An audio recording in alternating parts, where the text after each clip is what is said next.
ఏంటి 20% నుంచి 5% జంప్ అయింది బ్యాటరీ? మీరు కూడా ఇంతే షాక్ అయి ఉంటారు కదా. మీ ఫోన్ బ్యాటరీ అది ఆండ్రాయిడ్ కానీ ఐఫోన్ కానీ 20%కి వచ్చిన తర్వాత అది వెంటనే 5%కి జంప్ అవుతుంది కదా. దాని వెనకాల రీజన్ ఏమై ఉంటుందో మీకు తెలుసా?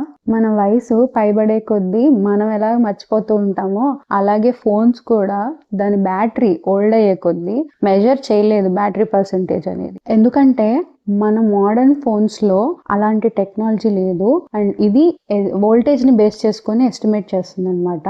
అందుకే బ్యాటరీ హెల్త్ ఎప్పుడైనా డౌన్ అవ్వగానే వోల్టేజ్ కూడా క్విక్గా డ్రాప్ అయిపోతుంది. సో ఆ టైంలో మీకు ఫోన్ అనేది ఫాస్ట్గా డ్రిప్ అవుతుంది అనమాట 20% నుంచి 5%కి. ఇది అప్పుడప్పుడు మనం ఏమైనా హెవీ యాప్స్ యూస్ చేస్తున్నప్పుడు కూడా జరుగుతుంది. అంతేకాకుండా కంపెనీస్ మన మోడల్ని బట్టి ఫోన్స్కి అప్డేట్స్ ఇవ్వటం ఆపేసినప్పటి నుంచి కూడా కొన్ని ప్రాబ్లమ్స్ ఇలాంటివి బ్యాటరీ రిలేటెడ్ రైజ్ అవుతూ ఉంటాయి అన్నమాట. ఇప్పుడు అర్థమైంది కదా మీ బ్యాటరీ ముసలిదైందని. సో మరిన్ని వీడియోస్ కోసం సబ్స్క్రైబ్ టు అవర్ ఛానల్.